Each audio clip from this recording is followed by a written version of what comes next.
Welcome to the Sweet and Sassy Show podcast. This is episode number 20.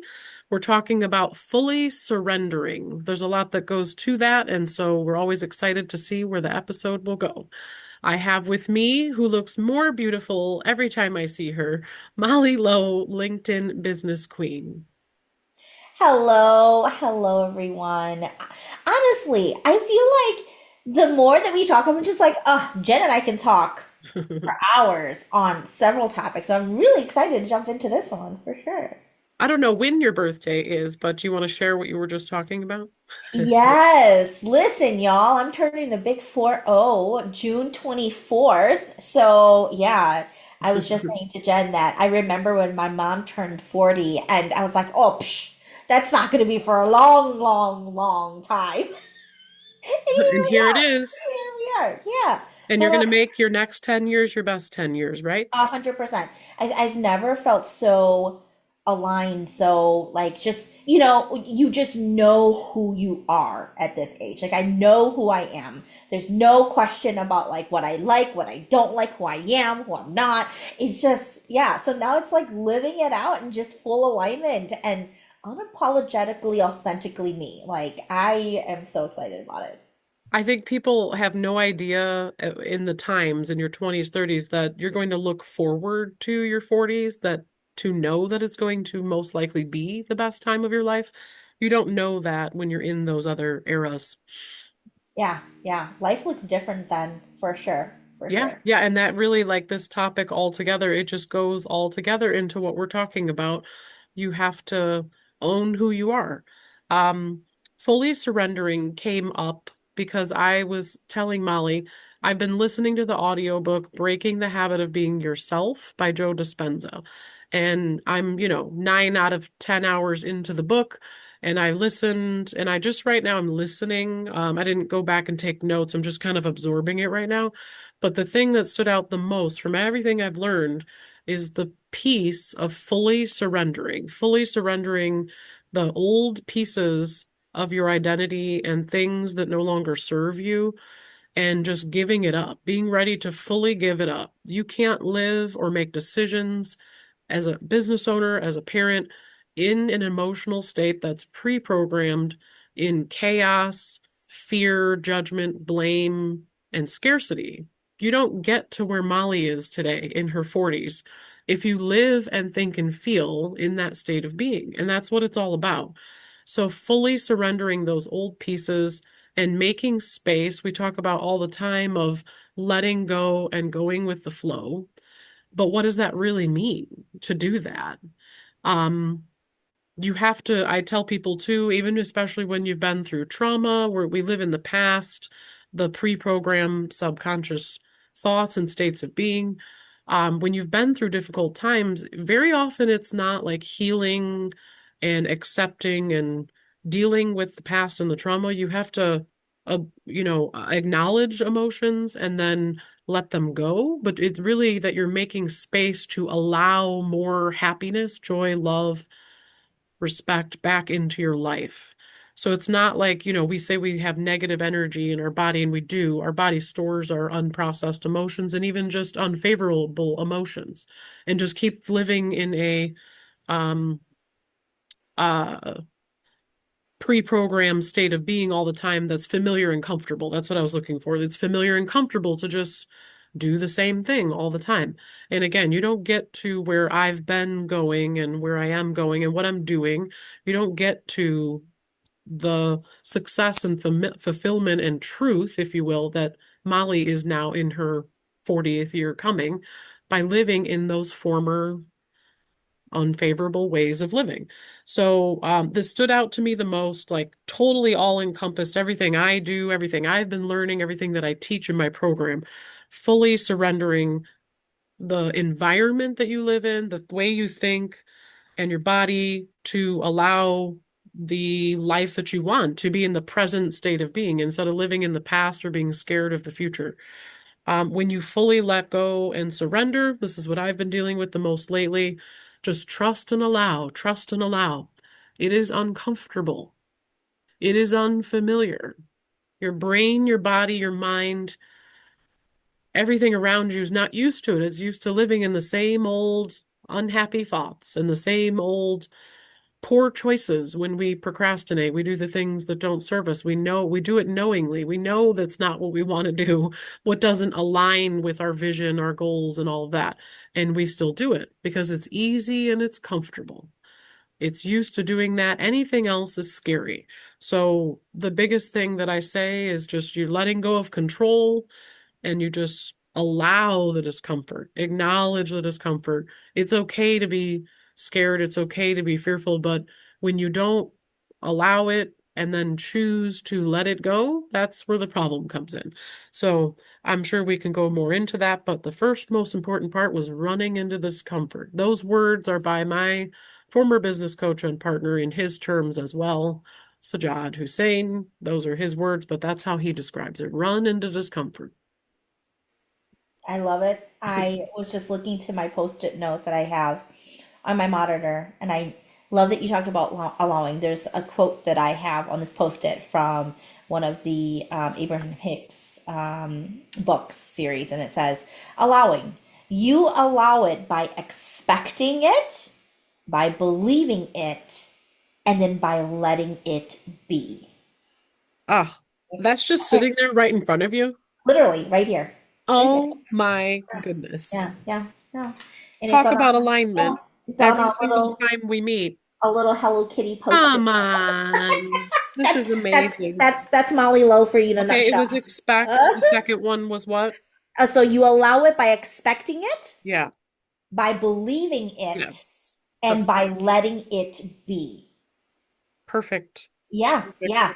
Gosh, that is like the motto. Honestly, I think if there's some type of motto or mantra for me to really finally feel like, when you know on a conscious level that that is what and how we want to be, and then you start realizing that, to your point, right? In order to do that, it's also to your point of, and Sajad's point of, the discomfort. I think it's also tied to the narratives that we tell, or it's the story that we tie to the discomfort. I think it's also the stories that we tie to what it looks like to allow.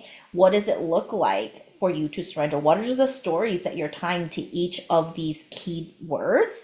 And for me, I think that's a huge part of my growth edge and my growth journey of surrendering. I've got to a point where I've just said, it is what it is, what it is.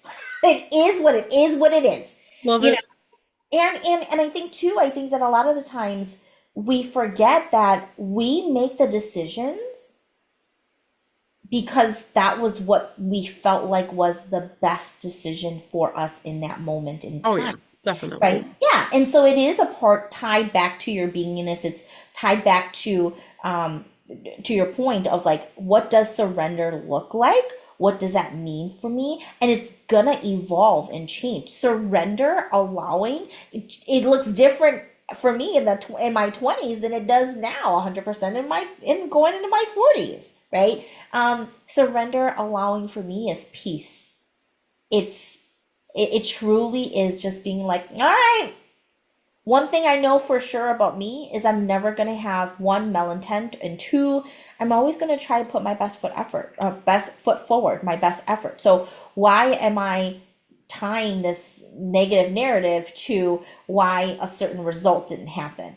Like at the end of the day, I gave it my best, and for whatever reason, whether I know it or not, now or later, in hindsight, I'll figure it out. Hopefully, it is what it is, what it is. So it's really about the story and the narrative that I tie to the letting go, the surrendering, and the discomfort that I am experiencing. Totally. Totally. What you said with for one, I'd talk about embracing and allowing it, like embracing it and loving it instead of um having, again, unfavorable emotions to it. So embrace and allow. So you said expect it, believe it, let it be. I have had this picture in my room for a long time that says dream, believe, create. It was a gift. And like truly that kind of everything that I talk about, it kind of comes back to the same thing. Dream, believe, create, that it's possible. Believe that it's possible. And the fact that you have the ability to create it. Sometimes you don't think you have control or the ability to do something. So believing that you can. And when you do create the reality, I've got like so many thoughts going on right now. When you do, because I'm like getting super excited about it. Um, just take a moment to breathe. Um, when you create the reality that you want, you have to evolve and change to grow.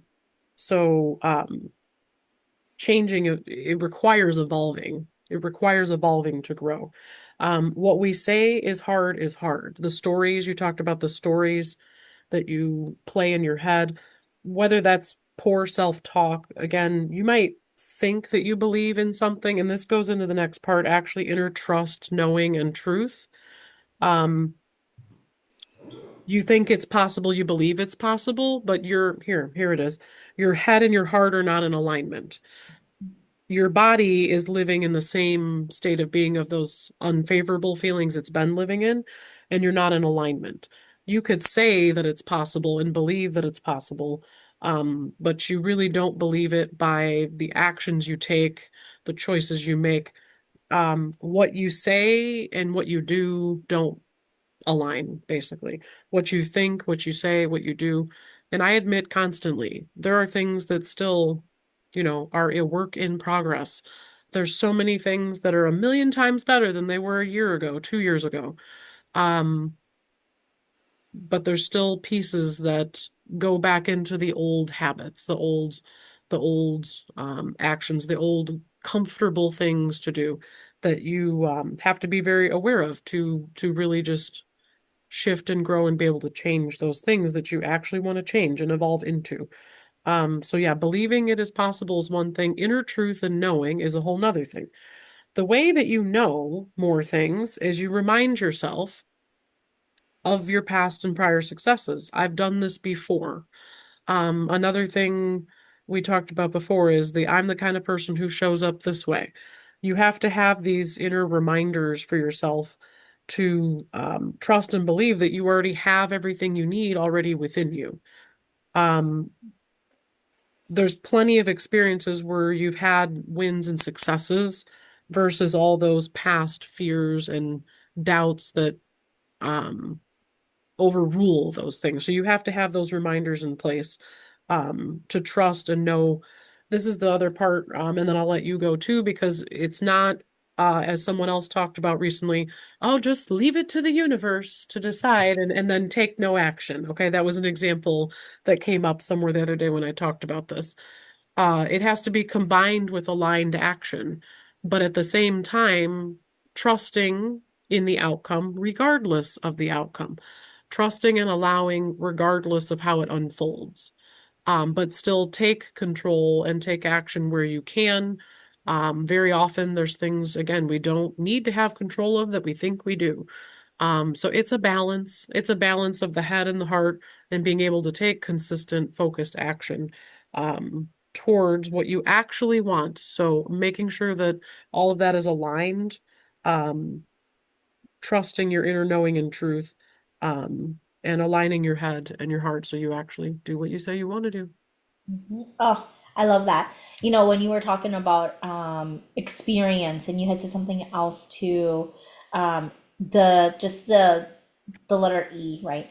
I think a lot of the times when we think about how far we come, we were always seeking evidentiary support. We're always looking for that evidence, and Evidence, yeah. yeah, and I think that that's how, for me at least, personally, how I have connected my head to my heart, right? Connected my subconscious mind to my conscious mind of, hey, if my subconscious mind wants to start tripping me up of, oh, well, you haven't done this yet, or you haven't done that yet, or the what ifs or whatever, and the fears, that's where I've trained my conscious brain to seek the evidence of no, and we've done this before. Yes, it's new. Yes, it can be scary. It can be tricky, etc., etc. But it doesn't really have to be. And so I think that that's also one of the things with experience. Your experience serves as evidence that yes, you can do this. Yes, this Yeah. really is your choice to decide what you want to believe, right? So for sure. And that's what we talk about in the 5-step process I use to get into a rational state of mind when you're too emotional and you need to control your behavior, your reactions, is where's the proof? You ask yourself, you think the automatic unfavorable thought, and then you ask yourself, is it true? Probably not. Where's the proof? Where's the proof that that statement is true?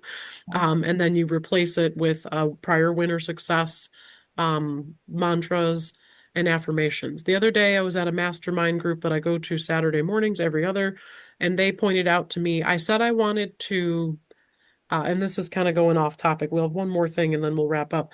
I wanted to get obsessed with each piece of my life, like get obsessed with taking care of yourself, get obsessed with being the best at what you do, get obsessed with being the best mom you can be, get obsessed with being the best partner. And they're like, you don't need to, even if you did one thing for all of those things, they're like, the fact that you're aware of it and you're saying it means you're already doing it.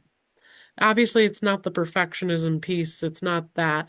It was just the fact that acknowledging it and being aware of the fact that you are actively taking charge of those things, that you're already doing it. That was my point. So they pointed this out to me to, again, they know me better than I know myself, as in, you're being too hard on yourself and that kind of stuff that, shows up still, if you will. Um, yeah, so they know me better than I know myself. You're already doing, you know, being doing the things turns into being actually, and that's kind of where the next part goes to. Priorities, showing up consistently for you. Why don't you go ahead and take it from there? How do you, in full alignment, fully surrendering, putting this all together, how do you want to talk about, showing up consistently for you and making yourself your top priority? That's what I wanted to get into. Yeah, yeah. I think so much of this is, again, I always like to say, let's give credit where it's due, where it does take time for you to figure out what that looks like for you to be self-focused, right? And for me, I have learned after all these years that even though I'm an ambivert and I lean a little bit more extroverted, I do very much like my me time. I like my solitude time. I like, Oh, yeah. oh, yeah, that is so important to me. And when you think about, like, to your point of aligned action, it's also aligned beingness, right? Like if you can tie your beingness to the action, then you're gonna win right there. And I think I remember when I was working with my business coach, and she kept saying, "Take aligned action." I'm like, "What does that even mean? Like, what I does that even remember. look like?" Yeah. Yeah, right. Yeah. And at the end of the day, for me, being aligned in my action and my beingness is doing the things that I know is exciting for me. That's going to be a part of my growth edge. That's going to allow for me to just know who I am and allow for me to be the better version of me for me, right? And so I think that for me, I think that encompasses what that looks like consistently. And we've talked about this several times. Every Monday, don't try to pester me because Mondays are my CEO days, and I'm at that coffee shop on Mondays. So if you try to reach me at that point, it's not going to work, And those are some of the things that I am doing to take action, meaning protecting time on my calendar, in addition to really honoring the things that I love. I mean, I love me a good cup of coffee. And when I come home and my hair and my clothing smells like a coffee shop, I'm like, this is what heaven feels. It has to be what heaven is like. So for me, that is what consistently doing the things that feed into me so I can be a better version of me for other people means protecting my calendar, doing the things that really light me up and make me feel good. So Awesome. I'm going to be very like actionable on this being to doing part love it. and off of the me time. When I was going through really difficult times, it was recommended, just to me at the time, and I still talk about this now, is to make sure you take 15 minutes a day for yourself. As a parent and a business owner, or a person who is a people pleaser, and you think you need to make everybody else happy all the time, it can be tricky to take 15 minutes a day to yourself. So that goes to like daily non-negotiables. You should know your five daily non-negotiables. You should know the opposite of those. If I am stressed out, overwhelmed, and anxious, I will want to not only drink alcohol, too much coffee, pop. I don't really drink pop. And then if there's pop in my fridge, I want to drink it from my mom. So, like, I already know the things that I don't want to do, and I do them when I'm stressed out. So, your five daily non-negotiables and the opposite, do this, don't do these things. That should be in your, no decisions needing to be made. You should know what those are, whether you track them or not on a daily basis. You should know in the moment too, what's causing me to feel this way, that I want to do the things that are on my not to do list, the awareness of that. So 15 minutes a day doing the things that make you happy. I have a list now of the happy and fun things that, again, are safe and healthy. Things that make you happy, things that fill your cups, feeding your brain, feeded your body, and then creative space. That was the other part. If you're going to change your state of being, you have to create a new reality. So we've talked about before having creative space to allow that on a weekly basis. I started to think about all the different things that I used to do when I was younger, that how much creativity we had in a daily basis, whether it was in school or outside of the school, and how much you little by little over time, you're just doing all the time. Very little time spent in creative space. You have to have that to fill your cup and to be able to balance it with all of the doing all the time. So creativity and creative space has also come up a lot lately. Putting that into play, making that happen on a weekly basis, or maybe that's something in that 15 minutes time frame that you do in a day. Um, Even if it's difficult to add 15 minutes, I say take 5 minutes 3 times a day. If that, and it sounds very, very simple, but this can still be a difficult thing for me on a daily basis at times. So whether you're, again, an entrepreneur, business owner, parent, all of these things, these are very important things to have in place. Take 5 minutes a day to just be present, to breathe, to set your intention, whether you're meditating or not. Um, Take 5 minutes a day to brain dump all your thoughts down if you have to, because you need to get it out. And then just breathe and be present, accept it, own it, and then let it go, whatever it is.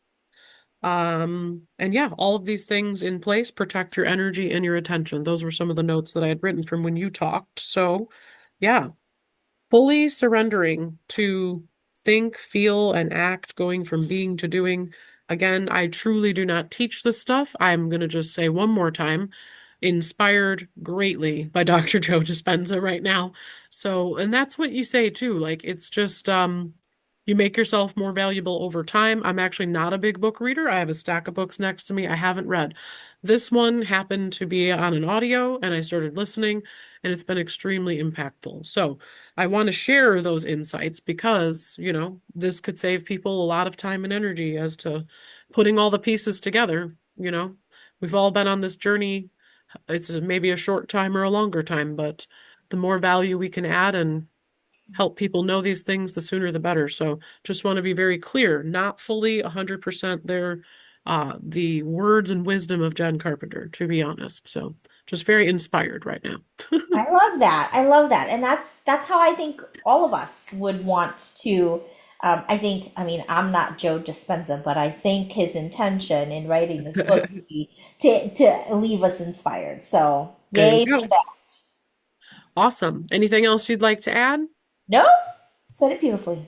Well, she'll be another year older by the next time we meet here. So happy birthday. Thank Your you. next 10 years are going to be your best 10 years. And truly, that is what I decided at age 36. I was telling Molly earlier, I turned 41 in December last year, and my decision was made in my life to make my next 10 years my best 10 years when I was 36. So that's what we're doing here, making things happen, changing lives, and adding value through our journey, right? That's right. All right, this will be aired on the second Friday of every month. This is the July episode 20, Fully Surrendering. So join us on my Sweet and Sassy Show podcast channel on my YouTube channel, please. Jen Carpenter, Secure and Savvy Everywhere. Connect with Molly as well. LinkedIn Business Coach, Lotus Mentoring. Thanks for joining us, and we'll catch you next time.